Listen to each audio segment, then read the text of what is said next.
Sukses bukan berarti kita itu harus punya uang banyak, bukan kita punya berarti kalau papa punya sekolahan, punya santri atau punya murid banyak, enggak. Sukses adalah sejauh mana kita menerima kenyataan. Assalamualaikum warahmatullahi wabarakatuh. Kembali lagi di channel kami, Satu Sisi Dua Dimensi. Bagi sahabat-sahabat yang rela dan ikhlas nonton channel kami, saya ucapkan selamat datang kembali. Semoga yang saat ini dalam keadaan susah ataupun sakit akan diberikan anugerah atau diberikan kemudahan dari susahnya. Ketika dalam keadaan sakit, semoga diangkat penyakitnya oleh Allah Subhanahu wa Ta'ala. Malam ini kita akan membahas tentang kesuksesan. Memang definisi dari tiap individu kesuksesan adalah beda-beda. Tapi di belakangan ini, kesuksesan sebenarnya gini. Kalau kita lihat dari masa lalu sampai sekarang, orientasi kesuksesan di manusia atau di zaman itu berbeda. Kesuksesan di kala kenabian itu gimana? Di kala kerajaan gimana? Dan di kala saat ini bagaimana?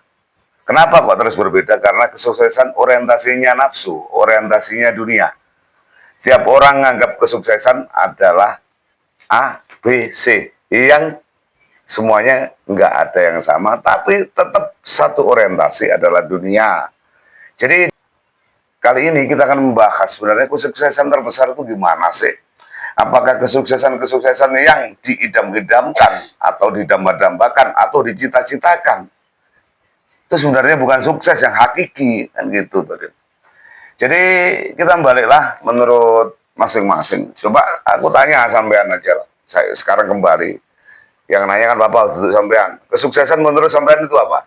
Kesuksesan itu seseorang yang sudah mencapai. Ojo jawab ke seseorang ketika saya ngono. Ketika saya sudah mencapai cita-cita dan mewujudkan apa yang saya inginkan. Contoh nih, sampai impikan apa? Contohnya jadi orang sukses. Ya orang sukses dalam bidang keuangan. Keuangan. Jadi orang sukses berarti toh? Iya. Gampang berarti orang sukses, masa para sukses lah gampang. Terus kesuksesan tiap orang sendiri kan nggak sama. Contoh adik-adik, kesuksesan apa dek menurut sampean? Jawab. Ketika sampean pengen apa-apa, ketika sampean pengen es krim, pengen apa, terpenuhi, tuh kesukses ya. Salah satunya loh, kesuksesan dari Mbak Dini dan adik sudah beda. Kalau teko mama? Menjadi orang tua. Sukses jadi orang tua, anaknya nurut, orang begajakan terus, itu sukses. Ketiga anggota keluarga aja lah, mulai Mbak Dini, adik, mama sudah beda. Apalagi nanti kita keluar dari rumah, engkau tonggomu suksesnya piye, anaknya piye, kan nggak sama toh. Kenapa kok nggak sama? Harusnya target dalam hidup itu sama. Soalnya kita itu makhluk, kita itu ciptaan Allah. Ciptaan Allah itu, kalau kita target kesuksesan kita beda, berarti kita nganggap aku, sampean, mama, orang-orang lain kan beda-beda. Toh yang menciptakan sama, harusnya orientasi kesuksesan itu harus satu, harusnya toh. Bahkan orang negara sana orientasinya harusnya satu. Mereka kan ciptaan Allah semua. Gak kayak ciptaane so, gak mungkin nanti ono demit soge wong kan gak iso ceritane. Gak iya toh. Jadi kalau kita membahas tentang kesuksesan yang sering terjadi di hari ini, rata-rata itu kiblatnya atau orientasinya ke dunia. Artinya gini loh, ketika orang pengen mewujudkan cita-cita, aku pengen jadi dokter kan gitu. Ketika saya jadi dokter ya saya sukses. Ada lagi, saya nanti pengen jadi arkeolog. Ketika orang itu jadi arkeolog, dia nganggap dari karir mulai dia kecil sampai besar itu sukses di arkeolog. Ada lagi yang nganggap suatu saat saya akan sukses, saya jadi militer. Saya akan jadi militer dan cari karir tertinggi, saya jadi jenderal. Sekarang Papa kembali lagi. Banyak enggak dokter yang bunuh diri? Ada enggak cerita? Ada. Lah ya. Sukses kok bunuh diri? Wong bunuh diri biasanya biar? Karena depresi. Depresi. Berarti dia nganggap hidupnya gagal loh. Makanya dia bunuh diri. Ada nggak seorang jenderal atau seorang perwira tinggi dalam kemiliteran, kita nggak bahas di Indonesia atau dimanapun, ada nggak sampai bunuh diri atau sampai dia kasus ketangkap? Contoh, ngapunten ini Jenderal Sambo. Kurang sukses apa? Verdi Sambo itu. Kasus tuh bunuh orang. Karena apa? Depresi toh. Istilah dia nggak mampu ngadepi masalah, akhirnya dia melakukan tindakan yang salah. Nah iya tuh. Contoh lagi, banyak nggak orang kaya itu salah? Artinya salah gini, dia sudah kaya, ujung-ujungnya ketika dalam wis duwe akeh lho, ting donyane akeh. Ibarat desawan duwe tanah akeh, punya pabrik, punya apa, tahu-tahu di hari tuanya karena masalah sedikit, mungkin karena sakit atau stroke dianggapnya gagal. Sampai mengakhiri hidupnya ada nggak? Ada, banyak. Apa itu yang dinamakan sukses? Ayo contoh, cari lagi. Contohnya apa mana? Mungkin orang jadi raja. Ketika pada raja waktu itu ya, di zaman kerajaan itu kan dinasti. Ada orang yang nggak karena dinasti dia sampai perjuangannya jadi raja. Ketika jadi raja ngawur dan akhirnya dia bunuh diri, ada. Banyak sejarah-sejarah cerita-cerita kita dahulu. Terus, kalau sudah kita tahu faktanya semacam itu, orang mencari dunia yang setinggi-tingginya itu sukses.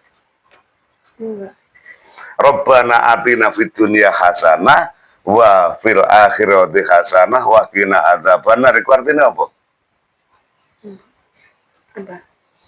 Dunia ibaratnya minta keselamatan dunia dan akhirat. Itu namanya kesuksesan yang terbesar di situ. Dan dunia bukan nggak bisa kita ukur dari materi. Gitu loh. Kesuksesan orang itu sebenarnya gini, kalau kita haji secara hakiki, secara yang mendalam, memang orang itu diperbolehkan untuk bermimpi. Artinya kita mengimpikan dokter, mengimpikan ilmuwan, saya kan jadi dosen nanti, mengimpikan boleh. Itu untuk orientasi kita ke sana. Boleh, silahkan. Tapi kita jangan keluar dari konsep koridor ketauhidan. Gitu loh. Ketika impian manusia itu enggak semuanya nyampe tujuan, kan enggak semuanya. Ada yang belok ke sini, waktu kecil pengen jadi dokter, enggak taunya jadi tukang. Banyak. Apa ini gagal? Enggak. Jadi kesuksesan yang terbesar adalah ketika orang itu, sebenarnya kalau kita mau jujur dengan keadaan, pekerjaan itu sebenarnya bukan tujuan. Orang yang dipekerjakan jadi ini bukan tujuan. Tujuan dari orang terdahulu. Tujuan kita waktu kecil sampai dewasa itu jarang yang terpenuhi. Ya ada sih yang terpenuhi, banyak juga yang enggak. Pekerjaan adalah profesi atau tingkat kekayaan adalah nasib. Bukan dari hasil perjuangan kita, enggak. Nasib. Artinya sudah jadi garisan Allah di situ. Jadi ketika kita sudah berusaha dan kita dilarikan ke ini, berarti kesuksesan kita adalah di situ. Mentok final kita adalah di situ. Mungkin sampean bercita-cita nanti suatu saat, sampean kan mau kuliah ke hukum tata negara, nanti saya bisa ngaturin dengan tujuan ekonomi kita bagus, monggo silakan. Apapun nanti ketika sampean menjalani kehidupan dan Allah sudah mentok setelah sampean kuliah udah dikasih ini, ya jalankan kehidupanmu. Artinya sukses bukan berarti kita itu harus punya uang banyak. Bukan kita punya, berarti kalau papa punya sekolahan, punya santri, atau punya murid banyak, enggak. Sukses adalah sejauh mana kita menerima kenyataan. Bahkan orang sakit itu bisa jadi kesuksesan. Meskipun, kita bahas kenabian lah. Saya mengingat Nabi Ayub betul. Seumur hidupnya kan sakit. Apa Nabi Ayub itu gagal? Ya sakit, ya melarat. Nabi itu sukses terbesar, itu kita bahas Nabi. Nabi Muhammad, apa harta yang beliau punya? Beliau jadi raja, juga jadi nabi, jadi khalifah waktu itu. Tidurnya aja saya lihat itu ada sejarah-sejarahnya. Kamarnya kecil. Dari dunia beliau ada apanya kalau dipandang dari nafsu. Sekarang aja beliau namanya besar, dulu masih sering dimusuhi orang kok. Banyak orang yang nggak percaya kok sama kanjeng Nabi kita. Sedang kesuksesan terbesar yang diskenariokan atau dianugerahkan ke makhluk atau ke hamba adalah Nabi Muhammad SAW. Lainnya itu sedikit, cuman sampai mulai boy. Nah, ngono tuh. Nabi kita nggak punya apa-apa. kesuksesan terbesar adalah kita rela menjalani apa yang jadi takdir, apa yang jadi ketetapan Allah. Kita berusaha, berdoa ketika kita nanti jadi ini, meskipun nggak sesuai impian kita laksanakan. Ya Allah, kulo namung wayang, kulo namung makhluk, jenengan adalah sutradara, dan saya menerima skenario takdir dari panjenengan. Kan gitu. Ketika kita sakit, ya itu kita nikmati sakit kita, itu kan jadi sukses yang besar. Kita terima penyakit kita. Ya Allah, andai saya nggak sakit hari ini, kemungkinan saya akan tambah sombong. Aku ndablek, aku gak eling jenengan. Niki kula jenengan paringi sakit, kula jenengan paringi susah saat niki. Niku kula eling jenengan. Niku sukses yang terbesar adalah satu, kita sadar, kesadaran tertinggi sebagai seorang hamba, sebagai seorang makhluk yang ditakdirkan atau kita diperankan dalam apapun dan kita terima. Diperankan jadi umpama jadi raja, kita terima takdir kita jadi raja. Jadi hakim, kita terima kita jadi hakim. Jadi guru, kita terima takdir kita jadi guru. Tentunya kita nggak boleh lepas dari konsep atau koridor tauhid, koridor syar'i. Itu loh. Kita jadi kuli, kita terima takdir kita jadi kuli. Bukan berarti kita jadi kulis terus. Enggak, nanti suatu saat Allah kalau merubah, ya kita terima rubahan itu. Ngono, kita jadi petani, kita terima takdir kita jadi petani. Oh, aneh-aneh. Itulah sukses yang terbesar ke diri manusia. Orang stres, awak dia sadar nih, awak dia makhluk. Ini dilakokno pangeran, kan gitu. Oke, wis paham ya. Meskipun ini sedikit, tapi gampang dipahami.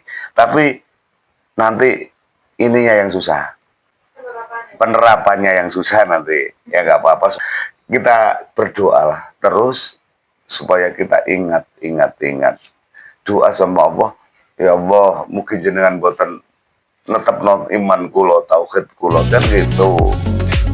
Ya udah ya, sekian dari kami. Mohon maaf atas segala salah atau penyampaian yang kurang berkenan di hati panjenengan sedoyo. Segala salah punya manusia dan kebenaran hakiki hanya punya Allah Subhanahu wa taala. Wabillahi taufiq wal hidayah. Wassalamualaikum warahmatullahi wabarakatuh.